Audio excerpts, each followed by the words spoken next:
அஸ்ஸலாமு அலைக்கும் வரஹ்மத்துல்லாஹி வபரகாத்துஹு. லா இலாஹ இல்லல்லாஹ் முஹம்மதுர் ரசூலுல்லாஹி ஸல்லல்லாஹு அலைஹி வஸல்லம். ஹஸரத் அப்துல்லாஹ் இப்னு முபாரக் ரஹ்மத்துல்லாஹி அலைஹி அவர்களிடத்திலே ஒரு நபர் அடிமையாக இருந்தார்கள். அந்த அடிமைக்கு எஜமான் அவர்கள் சொல்லி இருந்தார்கள், நீங்கள் 100 தீனார் கொடுத்து விட்டீர்கள் என்று சொன்னால் நீங்கள் உரிமை, நீங்கள் ஃப்ரீயாக இருக்கலாம், உரிமையாக ஆகிவிடலாம் என்று அப்துல்லா முபாரக் ரஹ்மத்துல்லாஹி அலைஹி சொல்லியிருந்தாங்க. அவர்களுடைய அந்த அடிமையும் தினம்தோறும் 1 தீனார் 2 தீனாராக கொடுத்து வந்தார்கள்.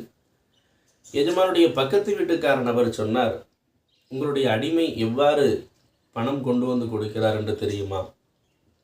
அவர் முஸ்லிம்களுடைய கபருக்கு சென்று அங்கே அடக்கம் செய்யப்பட்டிருக்கக்கூடிய நபர்களினுடைய கஃனை எடுத்து அதை விற்றுத்தான் உங்களிடத்திலே காசுகளை கொடுக்கிறார் என்பதாக சொன்னாங்க.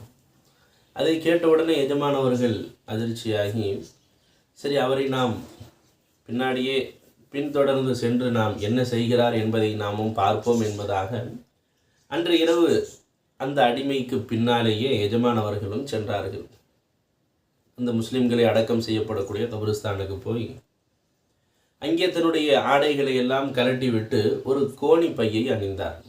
கோணி துணியை அணிந்து கொண்டு கழுத்திலே ஒரு வளையத்தை மாட்டிக்கொண்டு ஒரு கபரிலே இறங்கி அழுகிறார், அழுது கொண்டே வணக்கம் புரிந்து கொண்டிருக்கிறார்கள் அல்லாஹ்விடத்திலே.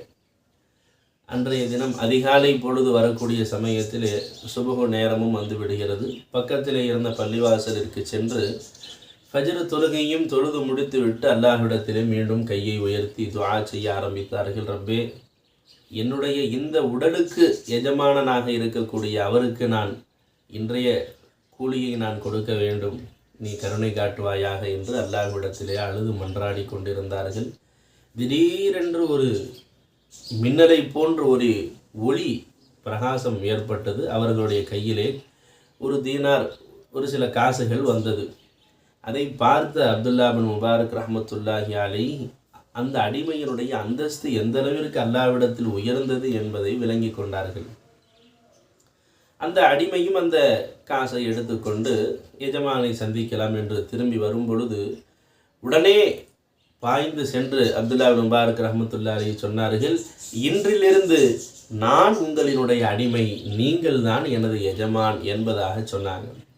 அந்த அடிமை ஏறிட்டு பார்த்தால் நம்முடைய எஜமான் நிற்பதை பார்த்த அந்த அடிமை அல்லாஹ்விடத்திலே சொன்னார், ரப்பே, இதனால் வரை நான் மறைத்து வைத்திருந்த இந்த ரகசியம் வெளிப்பட்டு விட்டது. எனவே இனி நான் இந்த உலகத்தில் வாழ்வதற்கு விருப்பமில்லை.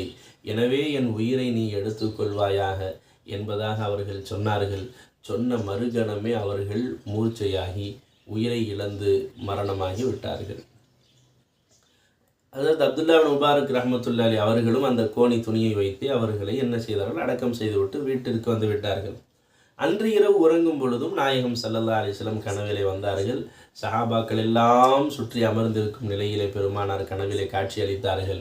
அப்பொழுது சொன்னார்கள், தம்முடைய அன்பரை நீங்கள் கோணி துணியை வைத்தே அடக்கம் செய்து விட்டீர்களே என்பதாக சொல்லிவிட்டு நாயகம் ஸல்லல்லாஹு அலைஹி வஸல்லம் மறைந்தார்கள். அன்பானவர்களே, அல்லாஹ் ஜல்ல ஷானுஹு தஆலா நம்முடைய உள்ளத்திலேயும் இறையச்சத்தை அல்லாஹ் தந்தருள் புரிவானாக. ஆமீன். வாஹிர் தஅவானா அல்ஹம்துலில்லாஹி ரப்பில் ஆலமீன். அஸ்ஸலாமு அலைக்கும் வரஹ்மத்துல்லாஹி வபரகாத்துஹு.